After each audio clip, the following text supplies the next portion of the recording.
कुंडलिनी का आमंत्रण ऐसे वैसे आदमी भेज नहीं सकते, और जो इस तरह के भद्दे प्रयत्न करते हैं वो बड़े भारी पाप के भागीदार हो जाते हैं। जो दूसरों की कुंडलिनी को नष्ट कर देते हैं उनकी स्वयं ही कुंडलिनी जन्म जन्मांतर के लिए भ्रष्ट हो जाती है और वो कीड़े मकोड़े के जन्म लेते हैं। इसलिए कुंडलिनी के साथ खेलने का साहस कभी न करें। बाकी सब चीजों में ठीक है, आप स्मगलिंग करिए, चोरी करिए, दुनिया भर की बातें करिए, कोई हर्ज नहीं, लेकिन आप कुंडलिनी के मामले में मेहरबानी से दूर रहिए। कुंडलिनी को जागृत करने का अधिकार परमात्मा के सिवाय और कोई नहीं दे सकता। जब तक स्वयं परमात्मा की शक्ति ही इसका अधिकार आपको न दे, तब तक आपके पास ये अधिकार नहीं है कि आप इसकी कॉलेज में जाकर डिग्री ले लें और कहें कि हम कुंडलिनी को जागरूक कर सकते हैं। इस तरह के झूठे बहुत से लोग आजकल संसार में दिखाई दे रहे हैं और वो जान नहीं रहे हैं कि हम कितना बड़ा घोर अत्यंत भयंकर पाप कर रहे हैं। कुंडलिनी का काम अत्यंत कुशलता पूर्वक करना पड़ता है। इतना ही नहीं, अत्यंत प्रेम पूर्वक करना पड़ता है, और सबसे बड़ी बात है कि वो प्रेम भी अत्यंत पवित्र होना पड़ता है। पवित्रता ये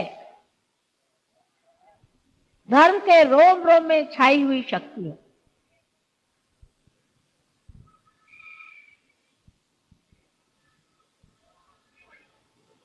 जो आदमी पवित्र नहीं होता है, जो दूषित विचारों से भरा रहता है, जिसका सारा चित्त दूसरों का पैसा, दूसरों की पत्नी या दूसरों को लूटने की ओर होती है, ऐसे आदमी को चाहिए कि वो अपना समय और किसी कार्य में लगाए, लेकिन कुंडलिनी के ऊपर हाथ न रखे।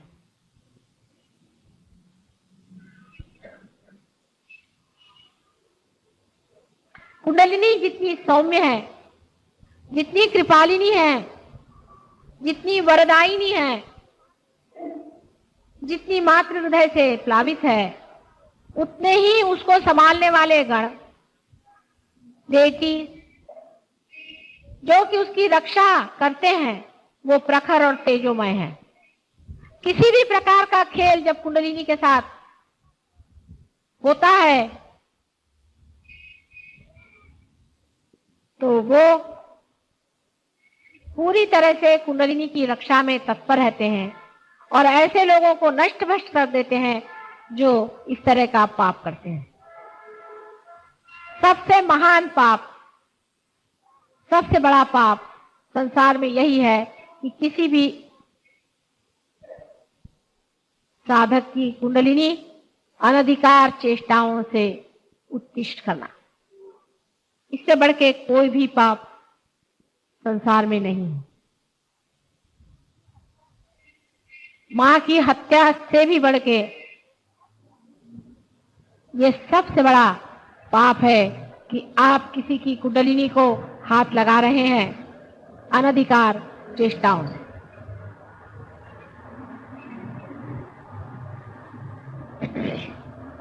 परमात्मा ने ये सारी सृष्टि अपने प्रेम में बनाई है और उसे पवित्रता से भरा हुआ है। ये सारी सृष्टि अत्यंत पवित्र है। उसमें जो कुछ भी अधम है और बुरा है वो मनुष्य ने ही संचित किया हुआ है, क्योंकि मनुष्य ही ऐसा जीव संसार में बनाया गया कि जो स्वतंत्र है।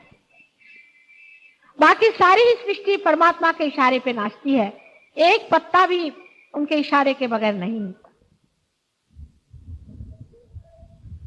सारी सृष्टि में जो अधम से अधम है, जो नर्क से नर्क है, जो पाप से भी बढ़ के पाप है, वो सब मनुष्य ही का बनाया हुआ है। इसकी रचना मनुष्य ने ही की है और ऐसे ही गिरे हुए अधम लोग जब अधमाधम स्थिति में पहुंच जाते हैं तब वे शैतान के रूप में विचरण करने लग जाते हैं। शैतान परमात्मा ने नहीं बनाए, उसको मनुष्य ने बनाया है और वो शैतान की पूजा करता है क्योंकि उसने ही उसकी रचना की।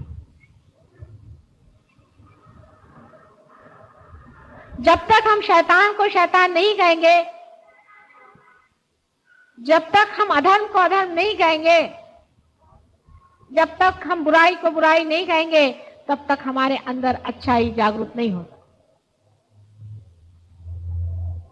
आपने सुना होगा कि जब लोग मक्का जाते हैं तो रास्ते में एक वहां शैतान की मूर्ति बना के बिठाई गई है और सब लोग अपने घर से अपने पुरानी चप्पल लेकर वहां जाते हैं और पहले शैतान को मारते हैं, माने उसको धिक्कारते हैं। उसको धिक्कारे बगैर परमात्मा आपको स्वीकार नहीं करने वाले और उनके स्वीकार हुए बगैर कुछ भी आपको नहीं मिलने वाला, आप चाहे कुछ कर लीजिए। उनकी मेहर आप पर होनी चाहिए, उनकी दया आप पर होनी चाहिए, उनका प्रेम आपकी ओर उमड़ना चाहिए। वो अत्यंत दयालु, करुणामय, सर्वशक्तिमान प्रभु परमेश्वर है। लेकिन अगर आप अधमाधम कार्य में बैठे हुए हैं और आप उस शैतान की पूजा कर रहे हैं जिसने संसार में एक अजीब तरह का चक्र चला दिया, जिसने अधर्म का एक चक्र चलाया हुआ है और जो उसके बहुत सारे अनुचर संसार में पैदा होकर के अधर्म को फैला रहे हैं, जब तक उस शैतान को तुम पूरी तरह से धिक्कार नहीं करोगे तब तक परमात्मा भी आपको स्वीकार्य नहीं करता। इस मामले में अगर आधा अधूरापन है आपके अंदर तो आप अपने ही साथ छल कपट कर रहे हैं। उसको पूरी तरह से आपको धिक्कारना होगा, उसको पूरी तरह से आपको छोड़ना होगा, नहीं तो आप में जो कुछ भी मिथ्या है वही आपके अंदर बैठा रहेगा और जो सत्य आपके अंदर है वो प्रकट नहीं हो। जब तक आपके अंदर सत्य प्रकट नहीं होगा, संसार में भी सत्य कैसे फैल सकता है। जैसे कि समझ लीजिए सूर्य पर अगर बादल छा जाए तो अंधेरा आ जाता है और अगर बादल हट जाए तो सूर्य फिर से चमकने लग जाता है।